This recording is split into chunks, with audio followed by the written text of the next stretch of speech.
Hey, it's Lily.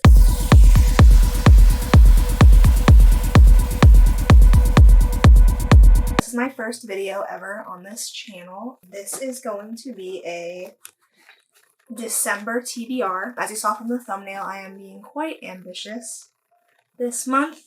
I don't want to say I'm like late to the game in terms of reading, but I have not really been taking reading seriously in terms of booktube or anything like that ever. So a lot of these are kind of like catching up to the community, and some of it is just personal interests. There's a few books that I already have started reading in November that I'm pretty much almost through with, so I'm hoping to be either completed with them by December or almost finished with them by the beginning of December.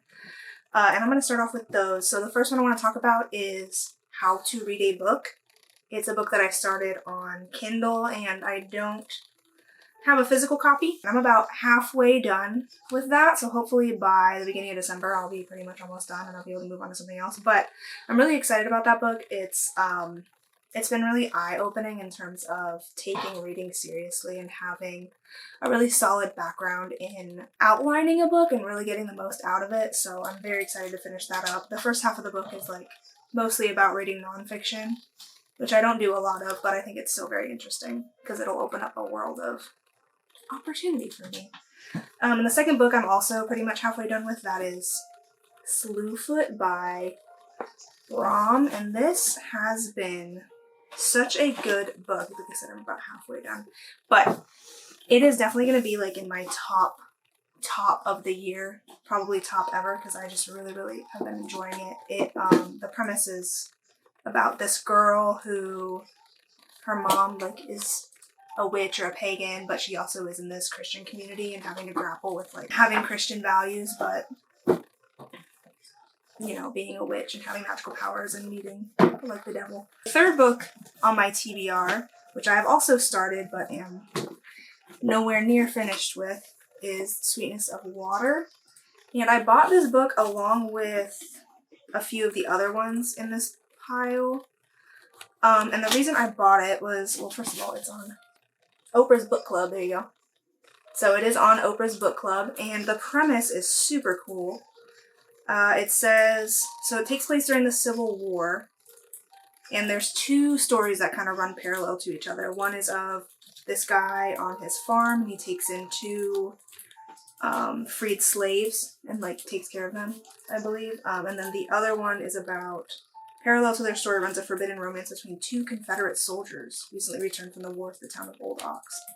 When the young men's secret is discovered, the resulting chaos, including a murder, unleashes convulsive repercussions on the entire community. So I think that that is a very interesting kind of speculative fiction premise to have for a book. And number 4 on my TBR is The Bell Jar.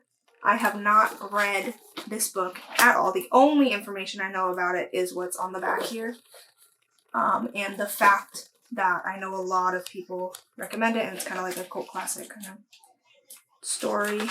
I really don't know much about it other than that, but I'm very excited to read it. So we'll see how that goes. Next, number 5, I think, I have Hell House. I got this along with Slewfoot. It's from the same publishing house, I believe, which is, yeah, Nightfire. And with how much I'm enjoying Slewfoot, I really think that this one is going to be another top book for me. I really love horror or anything having to do with ghosts and goblins and fantasy. Number 6 on my list is actually Dante's Inferno. And the reason this is on my list is because I have always wanted to read Dante's Inferno, but it's really always been so complicated and so difficult of a story for me to like understand, like the prose and everything. And I'm hoping that after reading How to Read a Book, that this will be much easier for me to understand, or I'll have like the tools to really get through it and dive deep into it. Because it is, you know, obviously there's a lot to unpack in a story like this, so I'm hoping to get through that as well. Number, 7 is Cigar City Mafia by Scott M. Deitch, I don't know. I live very close to the Tampa area, and the Tampa Mafia has always been a big interest to me. I'm very, very interested in knowing the history of the place that I live, and this book is highly recommended. I think it's probably one of the only or the best books written about that time period in Tampa history, so I'm excited to read about that. And then this is kind of getting into like hopefulness territory. If I do end up finishing all of those other books, these are the ones that I have on reserve. They're kind of like, oh, I'll get to them eventually type of books. But I have, what is this? Verity by Colleen Hoover. I have not read a single Colleen Hoover book.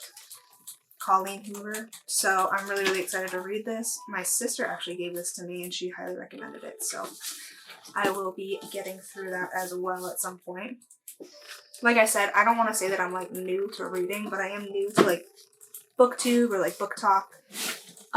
And so there's a lot of things I haven't read that maybe people read like maybe 2 years ago or whatever. And then last I have The Lost Apothecary, which is the one and only book I ever got from Book of the Month. And I just never read it. And I know that a lot of people have read it and recommend it. And the premise is really interesting about, what is it about? I haven't even read this in a long time. Hidden in the depths of 18th century London, a secret apothecary shop caters an unusual kind of clientele. Women across the city whisper of a mysterious figure named Nella, who sells well-disguised poisons to use against oppressive men in their lives. Yeah, so I really actually wanted this book because it reminded me of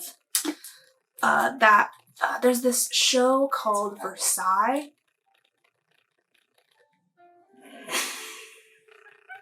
There's this show called Versailles that talks about the selling of Persian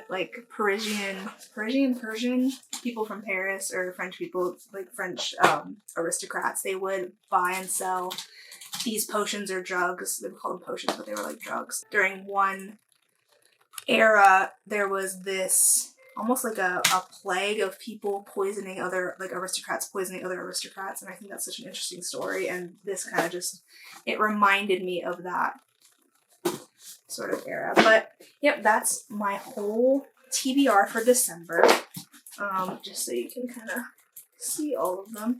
It is very ambitious, and we will see where I'm at the end, but with Christmas break coming up, I think I'll be able to get through a lot more than normal. So we will see. Also, once I finish How to Read a Book, I am going to be doing a review on that, which will be coming out soon, as soon as I finish it. Alright, well, thanks for watching. I'll see you next time. Bye-bye!